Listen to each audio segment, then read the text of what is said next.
Hello everybody, it's Medical Diaries, and today I'll be explaining more of some of the questions that will come out in JAMB biology.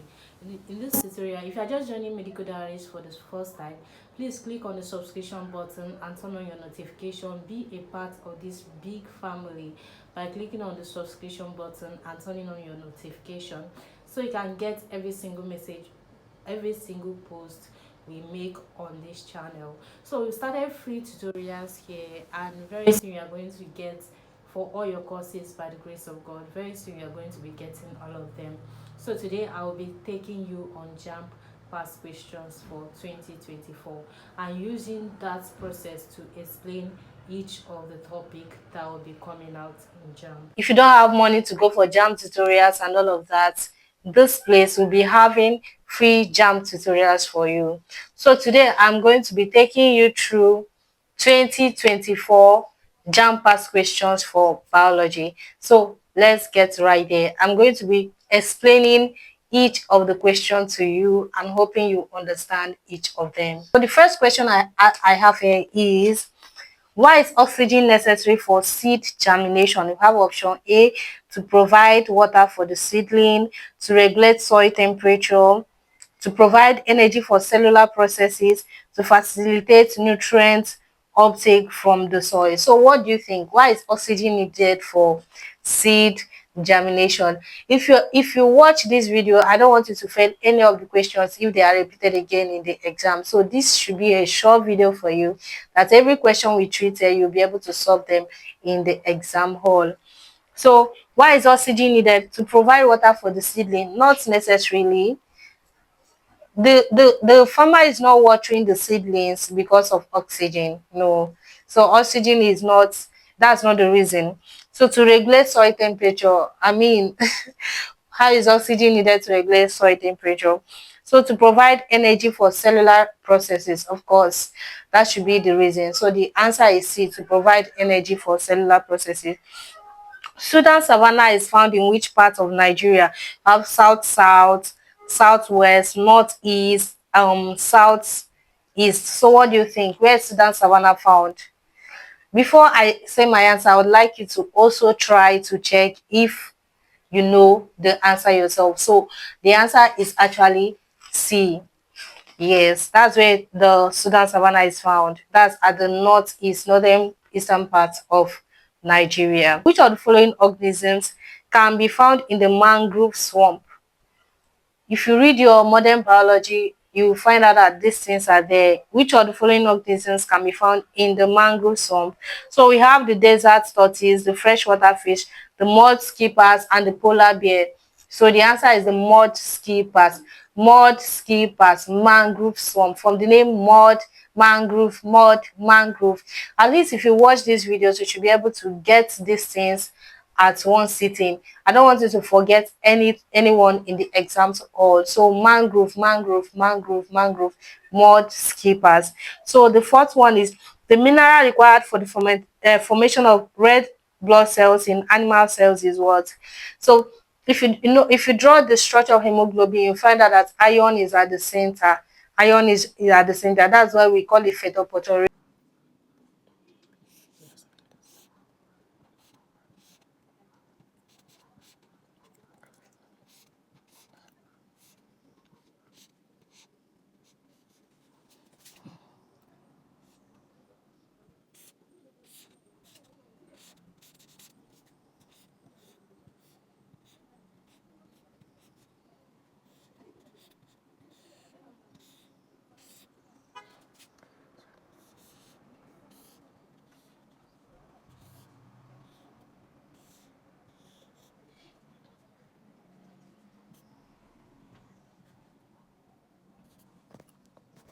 So basically, this is the basic structure of hemoglobin, the heme components of hemoglobin. So you see the iron, that iron is at the center. So it's this iron that binds oxygen. It has two free electrons. With the two free electrons that are present, it is able to bind with oxygen. You know, oxygen lacks two electrons. So when it binds with it, then it's able to transport it to cells. So basically, this is a basic structure of what? Of the heme component of hemoglobin. You know, there's also a protein component known as globulin, which is like a tertiary what protein, is a tertiary protein, globulin. So globulin plus this heme component is what forms what hemoglobin. So the hemoglobin is now what is used for what, for transporting oxygen. So the answer is, well, is iron. Antibodies are found in what? Antibodies are found in the plasma. Plasma is the, in layman's language, the watery part of what? Of blood. So we have the red blood cells, which make up 45%. We have the buffy coats made up of the white blood cells and the platelets, which is about 1%. Then we have the plasma. The plasma is the one that is up to what? 60% of the component. So the antibodies are found in the plasma. Which type of circulation is present in arthropods and mollusks? You should know that they are not complex animals. I mean, human beings are complex, so it should already tell you that they can't have the same kind of circulation with human beings. So if human beings have closed circulation, you should know that these ones have open circulation. So open circulation, arthropods and mollusks, open circulation. Arthropods and mollusks, open circulation. Please, by the time you are done watching this video, I want these things to stick with you. Even when you are going to buy something, be jumping up and down. Arthropod and mollusks, open circulation. Arthropod and mollusks, open circulation. What we used to do when we were children. Okay, so please let this thing stick in you. Which of the following is a mutualistic relationship? So we have the first one. These things are actually very, very simple, and I believe in you. I know that you are going to get it right. So tell yourself it is very simple. So which of the following is a mutualistic relationship? Tapeworm and intestine. Does that look like a mutualistic? Even the way they draw tapeworm with all the suckers and all of that, does that look like a mutualistic relationship? It is just there to eat and feed and feed and feed. You know that friend of yours that immediately you are done cooking, the friend will come and eat your food and the friend will not give you anything. So tapeworm and intestine is parasitic. It's not mutualistic. So the next option is plasmodium and man.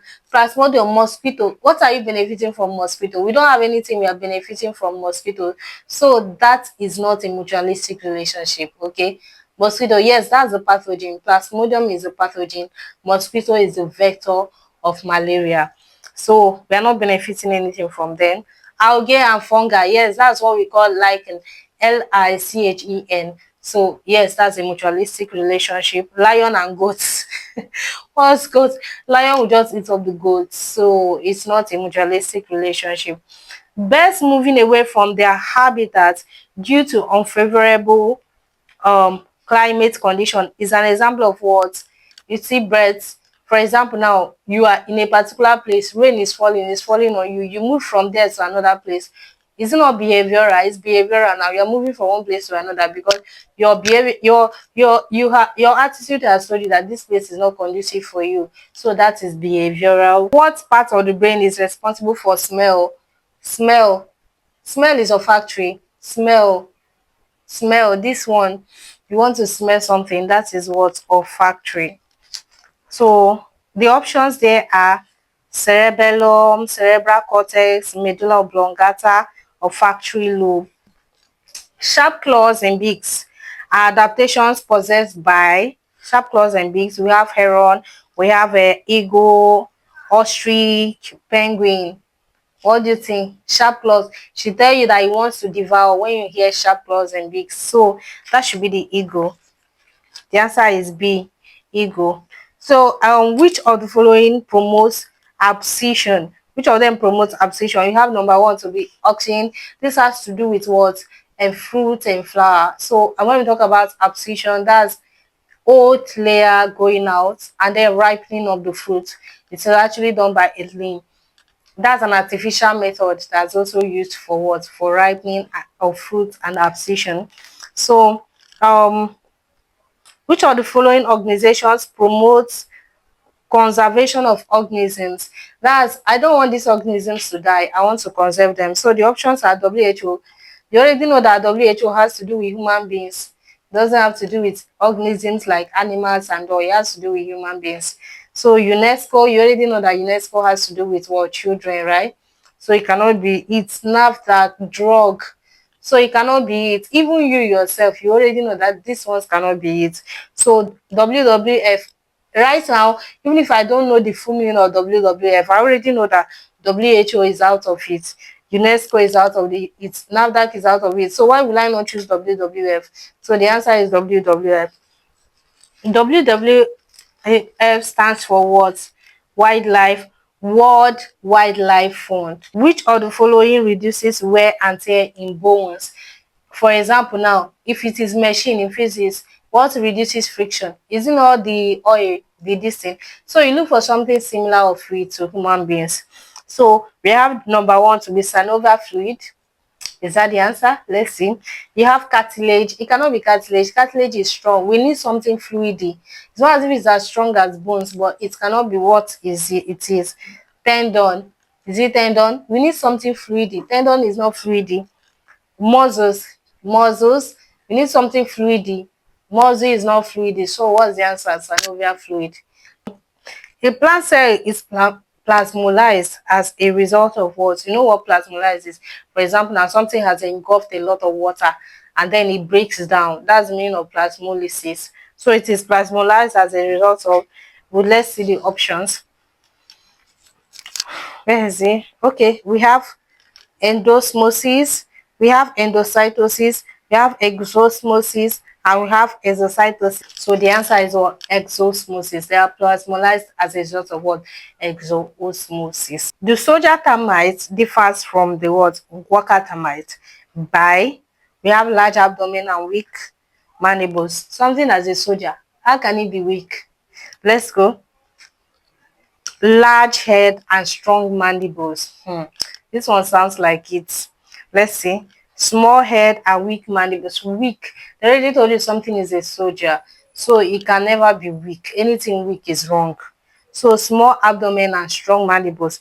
Anything weak, anything small is not it. So large abdomen.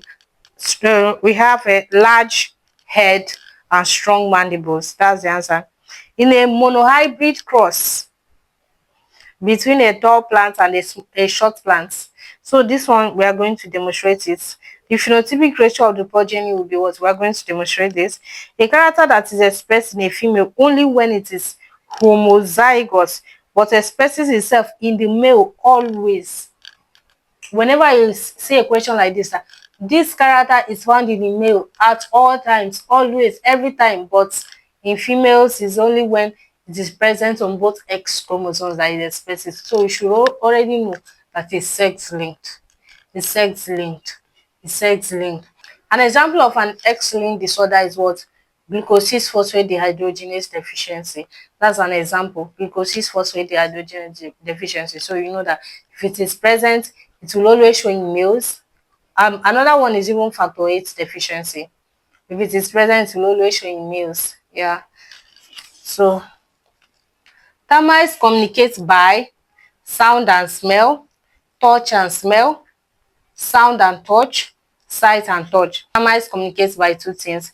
We have number one to be physical contact, that's touch, and they also communicate by what? Chemical contact, that is smell. So they have the ability to perceive their smells, and they also have the ability, they can also touch themselves.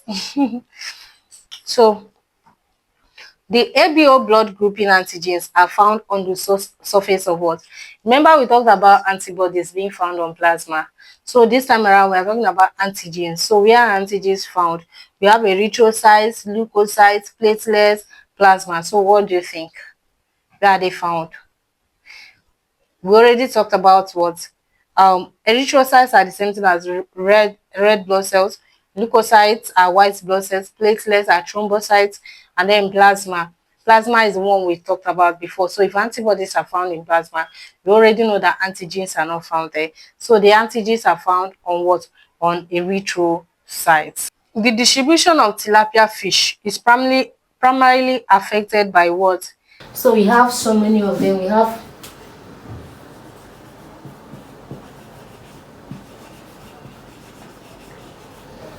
We have what? We have temperature, and we have some other options which are displayed on the screen right now: water depth, humidity, and all of that. So we have all these options, and the answer is what? Is temperature. Normally the temperature of distribution for tilapia fish is between 15 to 35 degrees Celsius. I'm going to write it there. to 35. In between 15 to 35 degrees Celsius normally. So yes, their distribution is governed by temperature. So the next question is question 21. We say yellow fever is transmitted by what? Now, when you read a question on transmission, you should know whether it is pathogen or vector they are talking about. So if it is vector, you are talking about the animal or insect or so that is transmitting it. If it's the pathogen, they are talking about something like protozoa, viruses, bacteria. So the question says, yellow fever is transmitted by which vector? So instead of the virus, bacteria, and all of those ones that you cannot see, vectors are the ones you can see. So, and the answer for it is what? Aedes mosquito. Female Anopheles mosquito transmits what? Transmits mosquito. Then Aedes mosquito transmits yellow fever. Air spaces are found in which parts of the plant? So the parts of the plants where air spaces are found are called lenticels. They are called what? Lenticels.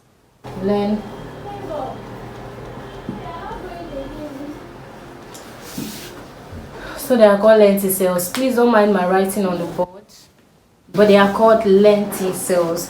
So the cell wall of the plant is made up of what? Cell wall of the plant is cellulose. So the cell wall of the plant is made up of cellulose. So you should just stick in your mind cellulose cell wall, cellulose cell wall, plant cell wall, cellulose cell wall. So it should stick in your mind. You can sing on it. So let it stick in your mind that each time. So these questions can be repeated in different ways, but at least when it comes, you know what to pick. So it is cellulose cell wall. So the next one says the membrane of a vacuole. Membrane of a vacuole. You know, we know how a vacuole looks like, right? It looks this way. That's how it looks in a plant when you are drawing the plant cell wall. Let's say this is a plant cell wall, and then this one in particular is what? Is the vacuole.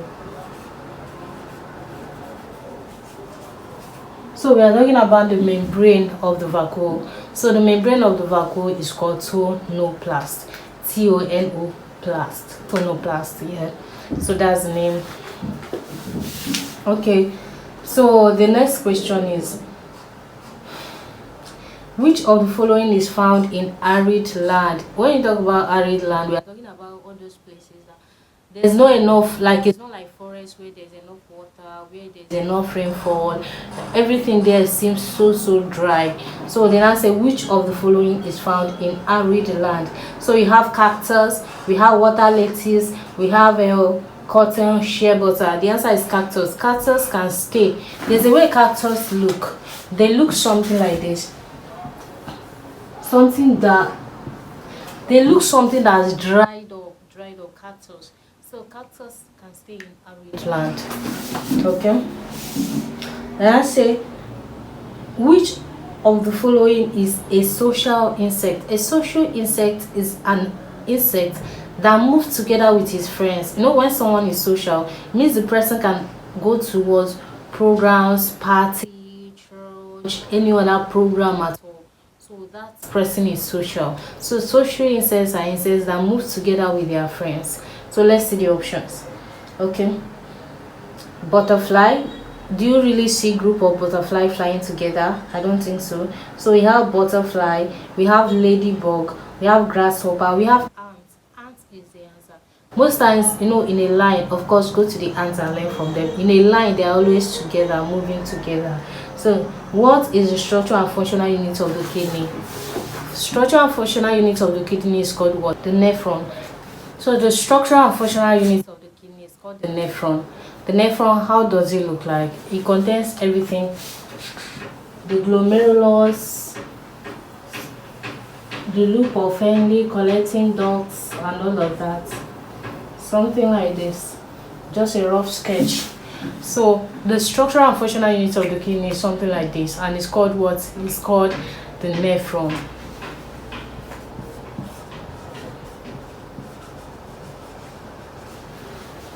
The nephron. Nephron. RON. So it's called the nephron. They say which is responsible for the transmission of nerve impulses. So transmission of nerve impulses, we have cell body, we have myelin sheath, axon, dendrite. So which one do you think is responsible for the transmission of nerve impulses? It looks tricky. The question looks tricky because all of them are actually involved in the transmission of nerve impulses, but the main one there is the axon for the transmission. So the axon is responsible for the transmission of nerve impulses. Okay, what is the term for the process by which an organism's genetic information is altered by external factor? So when something, it's just like in cancer, carcinogenesis for example.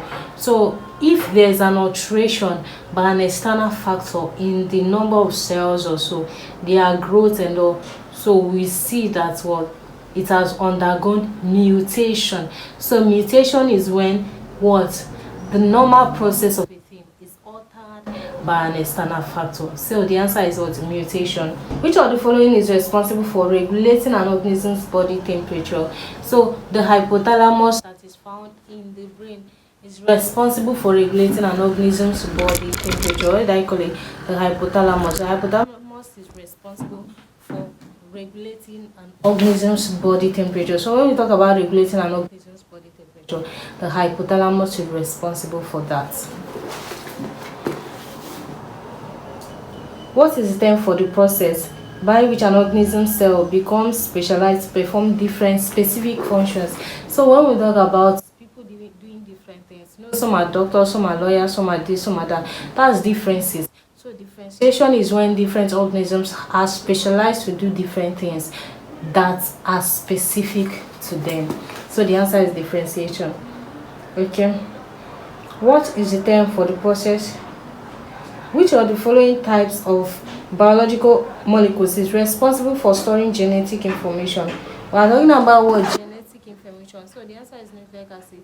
The oxyribonucleic acid is responsible for storing genetic information. And ribonucleic acid is also involved in what? Protein biosynthesis. So the answer is what? Nucleic acid. Which of the following scientists is credited with the discovery of the theory of evolution through natural selection? We already know this one, that is what? Charles Darwin. So Charles Darwin is responsible for what? The theory of evolution. So what is the term for the movement of molecules? For the movement of molecules, the answer, this thing should be movement. For the movement of molecules from an area of higher concentration to an area of lower concentration, so that's diffusion. And even they put through a semi-permeable membrane, then that's osmosis. So if they did not put through a semi-permeable membrane, we know that that is diffusion. Okay. So what is the term for the process by which an organism's genetic information, we have talked about it before, mutation. The process by which an organism maintains a fairly stable internal environment despite changes in the external environment. So what is that called? That is called homeostasis. And this takes place in mammals, people like human beings. We are able to maintain our own internal environment, and that is what we call homeostasis. Okay. So which of the following types of biological molecules are responsible for catalyzing biochemical reactions? Catalysis. Catalyzing. Remember, all enzymes are proteins, but not all proteins are enzymes. So when we talk about catalyzing, we are talking about enzymes, and enzymes are proteins. So from the options we have here, we are talking about what? Proteins. So use the diagram above to answer the question. Basically, the question is talking about emulsification of fats and the part that's responsible for that emulsification, where it takes place. It takes place in the small intestine, but what is responsible for it is the bile ducts. So the most abundant group of organisms in the animal kingdom, we are talking about in the animal kingdom, is from where it's the most abundant is from top.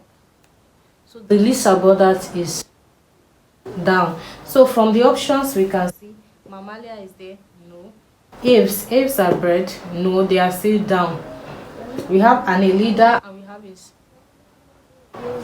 We now have an leader and we have insecta. So it just makes sense that the answer is insecta. Insects are much more abundant. Okay. Insectivorous plants are plants that trap organisms. So this question is asking us what they derive from their prey.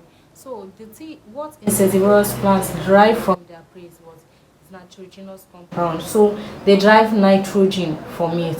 That is what they use in feeding. And with this, we have come to the end of questions for 2024 JAM. Thank you for watching. Please subscribe to our YouTube channel.